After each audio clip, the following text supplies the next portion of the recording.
My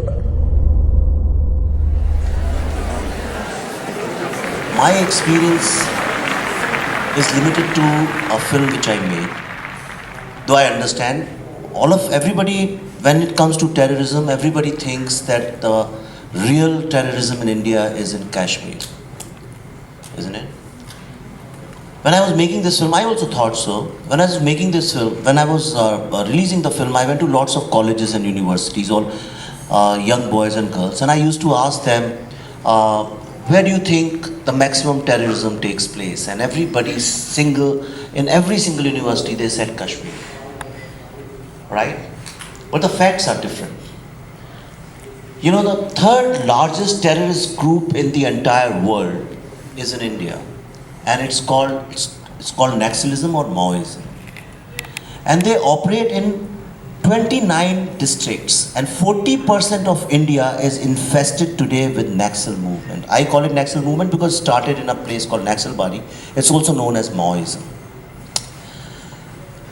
And you'll find the general the general perception is that is basically a class struggle, and it's a struggle between oppressed and oppressor.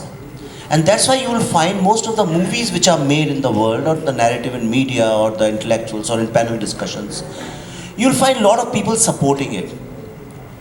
Now, how does it happen that, you know about Kargil War?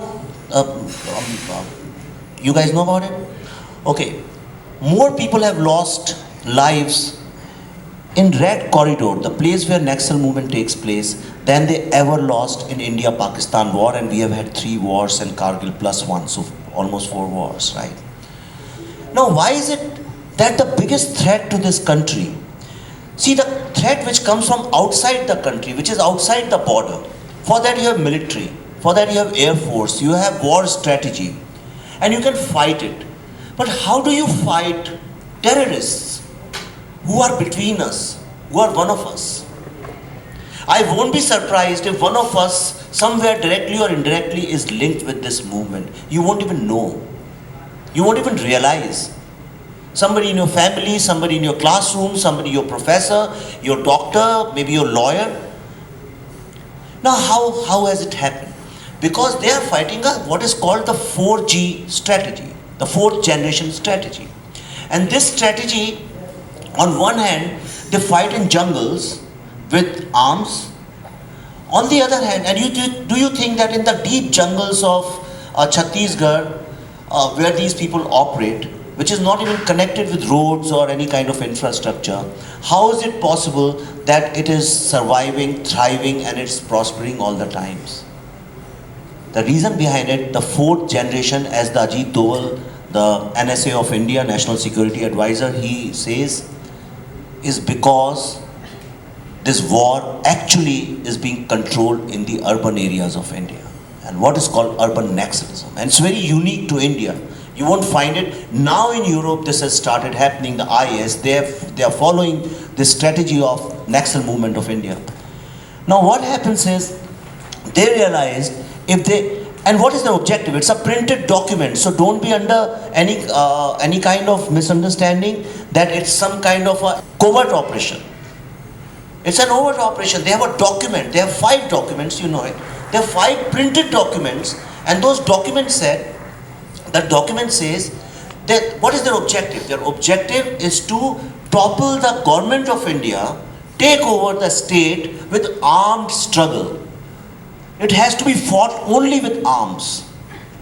That is the objective of Maoism. Now they also realize that how will they find support in urban areas? How do they infiltrate? Now, if you have seen a film called Godfather, or if you have read about it, or if you know about Mafia, they picked this strategy from Mafia. What happens in Mafia is that there are links, you know, like this, they are connected. Chain hoti hai na, chain. So it's connected with each other. The minute somebody is found, you cut it off. So in urban areas, they realize that India, right from, because of, please pardon me, but because of our first Prime Minister, Jawaharlal Nehru's fascination with socialism, and that time it was fashionable to align with Russia. At that time it was intellectual thing to be part of Marxism. It was a new theory. But like any ideology, after some time loses its relevance. Like a lot of economists say that capitalism is also now is the beginning of the end and it's going to die and a new system is going to take place. So the same socialism, the concepts of the communism, which were very fashionable and very relevant to the society, today have lost their relevance. And what has happened that Naxalism has converted into a very big business. And this business basically is run by lawyers, human interest groups, media, intellectuals, all these people. And how the funding comes, I won't go into details because whatever I'm saying is based on 7-8 years of research. And all this money directly comes through NGOs and human interest groups, basically. Congress government, the Prime Minister Manmohan Singh and the Home Minister, they said this is the biggest ever threat on India. 40% of our country is in conflict. It's like a civil war. So the strategy they have adopted is unlike the terrorism in Kashmir. In Kashmir, they've also started doing small kids. I was there for 6 months shooting. Small kids, they train them in stone pelting. Okay, and they glorify suicide bombing. Similarly here, like IS and Taliban, they brainwash minds of young children to convert them into suicide bombers. Similarly, the intelligentsia of this country has somehow become the spokesperson. I'm not saying everybody, but you'll find primarily a lot of people are in support of that. So they realize the best weapon today is to use students, the young minds. If you can reach the minds of students, then you can really create this revolution. Because young students want a change, they want to rebel, they want justice. They have this utopian, idealistic concept about the world. Utopias never happen, you know that. And for that, they have employed these front organizations which run as student forums, as lawyer forums, whatever, different kinds of forums and different kind of cultural organizations, Kabir Kala Manch, through music, art, literature. Because music, art, literature, they realize is the first thing which students get attracted to, through movies and things like that.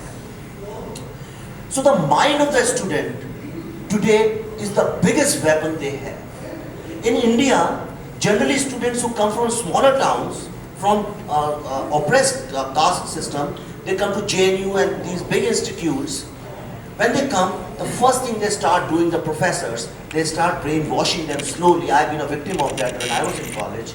And they start brainwashing them. And their idea is that by 2025, if I'm right, by 2025, to put their flag on Red Fort. And I won't be surprised if they achieve it in many ways. You know, already you are seeing in the campuses of India, okay, a lot of turbulence is happening, and that is happening because their strategy is to divide men versus women. And how they do it? Normally it should be facts first and then narrative. What they do is narrative first and then facts. So in colleges, a boy commits suicide. Nobody knows the facts. Before even the news comes out, somebody has committed suicide, the narrative comes out, it's happening because he's from a lower caste or he's a Dalit, and therefore he's oppressed and the people are doing this. Right? So this is how they operate, but the biggest danger today is that the Naxals, which is a big business now, and to run that business, they are using the young minds of India, okay, and converting them into the Naxal warriors in urban towns, and you will never know about it. So next time when you support something like somebody has committed suicide or a girl has been molested, but before even you reacted, just make sure that what are the facts and you are not becoming part of a narrative which is being created by the Naxals.